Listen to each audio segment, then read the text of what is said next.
Hello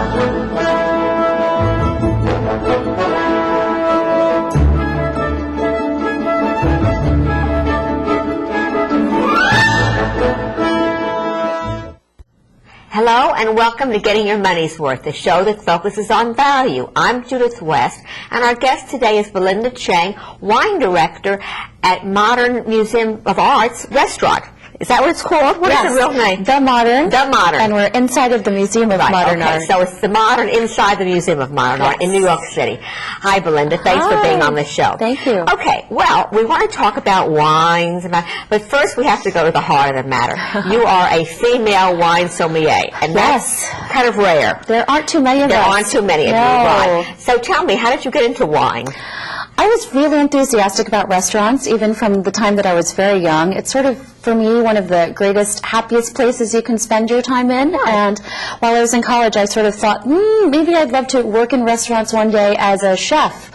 So I sort of started down that line first and worked in a kitchen while I was going to school in Houston, Texas. Oh, yeah? Yeah. I soon realized... I'm from Dallas, Texas. Oh, you are? Yeah. Oh, so much fun. I went to Rice University in Houston. Good school. Yeah. So I worked at a great restaurant called Cafe Annie in the Kitchen, and that's sort of where I got my start in restaurants. I soon realized that that's sort of not where I should be. They told me I talk too much. And the kitchen might not be the right place. So I started working in the front of the house there, and that's sort of how I began.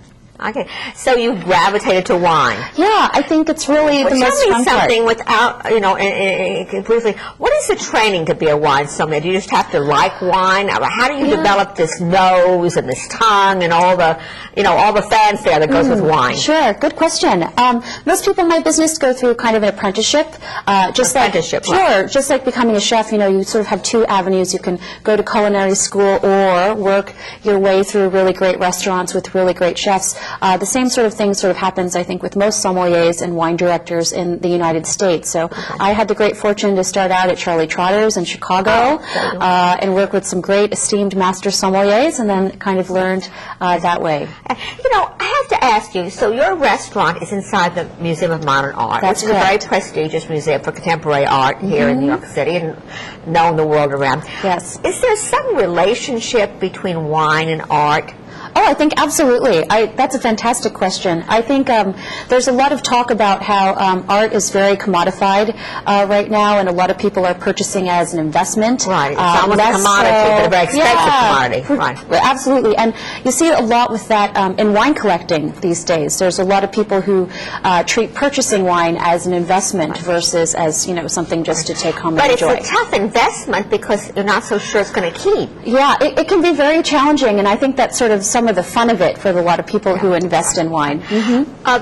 So when I say this, so as you prepare your wine list or make it, are you conscious of a collaboration with the art on the walls?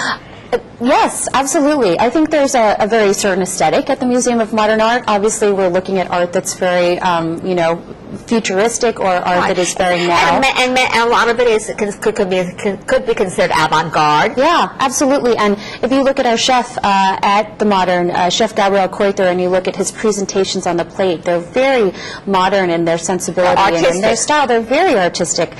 So we do have a thought when we put together the wine list, and the wines that we choose for the list definitely kind of reflect that sensibility. There is a connection. I mean, I'm a cook. I like to cook, but there certainly is a connection between how you present food and how and in an artistic or a pleasing, maybe even a sexy fashion. Absolutely. And there's something sexy about wine. There is. I think it's in the service. That's part of it. Gorgeous modern glassware. We have this amazing wine now. After my own heart. Yeah. I hate bad glass with presentation wine. is a lot of it. Presentation, right. And it's, wine drinking is associated with sex, with romance, with having a good time. Yeah. But you mentioned the glass.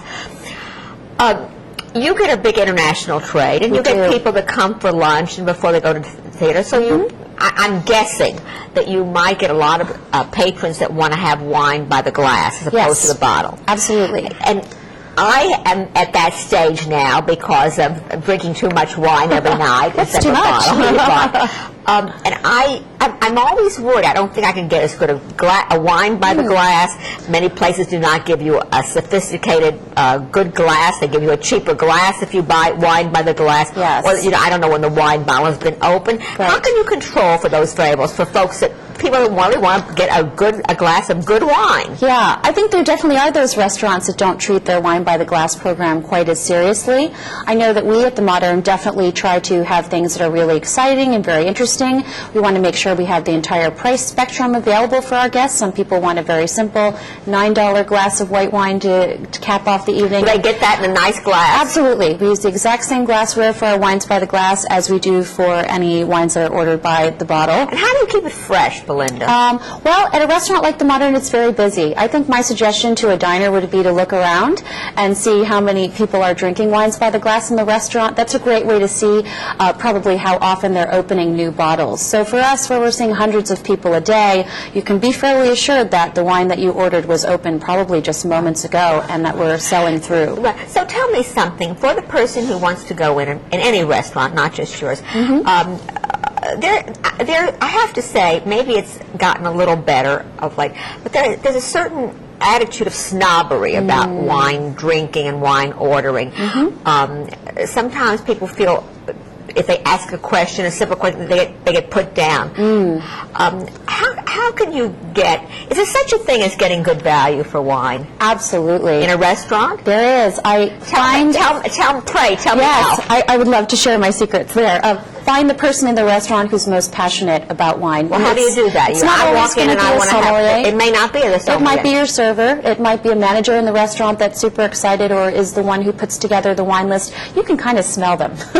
You can see that person that's walking through the dining room with bottles that just looks really excited and who really wants to have a dialogue with you about the wine list. I can tell you that person probably has the key to all the secrets in the wine list and can tell you where the value is. Well, I want to ask you something, and in fact I read it recently. I have a friend that taught me something. When you open up a wine list, you brought your wine list with you. Yeah. When you open up a wine list, and if your eyes go down the price range, is it okay to look and find like the cheapest bottle on the list? Yes. Or is that does that make you a cheapskate? Oh no, I think like I'm looking at these Cabernet Sauvignons here, and my eyes go from I see $2,400, and my eyes go all the way up to Washington, Columbia Valley for $50. Right. I think particularly... Would I make a mistake if I got that $50 bottle of wine? I think you'd be one of the smartest diners in the restaurant. If you think about it, a wine list that has this $2,400 bottle probably has a pretty serious wine buyer, and if they're choosing a $50 bottle, it's probably because there's something really great about that bottle as well. So I like to think all of these were selected by me, and I think that the $50 bottle is just as great as the really expensive bottle on the list. It's like you wouldn't ruin your reputation by putting junk on the wine list. Precisely. So if there's a reputable wine person there, they're not going to put anything that they don't think is great. Tell me something. We were on the page for the Cabernets. This show is called Getting Your Money's Worth. Yes. For those folks who have that kind of a pocket and could afford it, what do you get for $2,400 when you buy that bottle? I mean, you get the same amount of liquid, right? You do. It's the same exact amount. You already told me you get the same glass. That's and because true. you have an upscale, service-oriented restaurant, you get the same level of service. So what am I getting for the additional $2,350, Belinda? Well, I think it's sort of the difference between buying maybe, a fashion line from H&M or a great garment, a couture garment from an upscale store. I think the difference is maybe in the manufacturing is definitely going to be different. You're talking about more expensive barrels, which add a new kind of flavor. They've probably used a really fantastic wine consultant who's internationally known. The grapes are probably grown on Gold Coast real estate from really famous soils. Precisely. There's a big difference between the cost of land in Napa and in the Central Coast. But what the average, I'm going to use the word average. Can you taste expensive? Can the average consumer taste the difference? I think it's very difficult. To be honest, I tell a lot of my friends who don't want to spend hundreds of dollars on an incredible bottle of Cabernet to impress their friends to choose whatever they like and pour it into an incredible decanter when you're dining at home, and the Right. presentation And bake it. yeah, and the presentation will make it just as fabulous. Right, exactly. So, Because it seems to me that all of this pricing and names and everything, and you know that whole thing, oh, it's in the nose, it's in the smell, it's in the look, it's in the look, it's in the way it where it clings to the size of the glass. Yeah. It sounds like a lot of I think marketing hype. That's tough to judge. Unless you're a very experienced drinker and, you know, you spend a lot of time focusing on the complexities of wine, some of that might be lost on someone who doesn't. You have a lot of tourists, so you have all those Europeans that are here spending their euros on wine, so they can afford those expensive bottles. I think everything feels like it's on sale for them. Right, exactly. So we're getting our money's worth. We have a few minutes left. Somebody wants to be good about serving wine. Yes. Or good about ordering wine.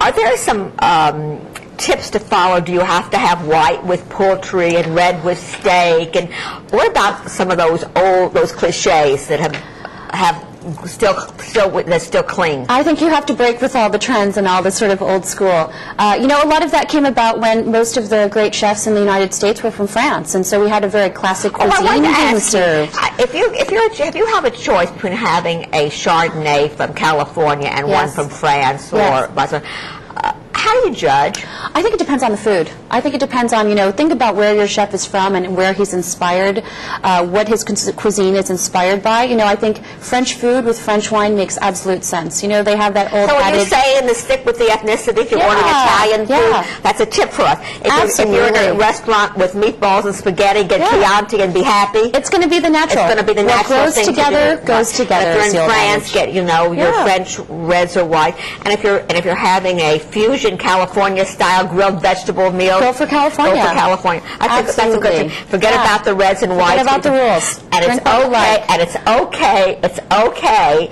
I'm going to quote you now, Belinda. It's okay to look at the wine list, scan down the price list, and feel comfortable ordering I feel like, I won't order the cheapest one. I want second to the wine director will respect you. Right, second to the last. And I'll be considered a smart consumer. I think so. Okay. That's what I'll think. Well, thanks. It's been fun learning about the wines at your restaurant. It's called the Modern. Yes. And it's in the Museum of Modern Art.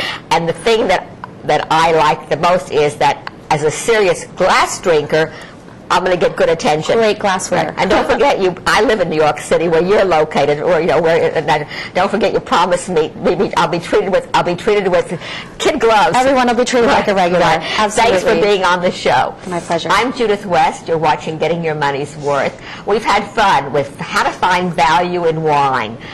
With the kind of economy we're living in today, it's good to go out and have a good glass of wine and enjoy yourself at a good price. And for more, watch Getting Your Money's Worth, NYC.com.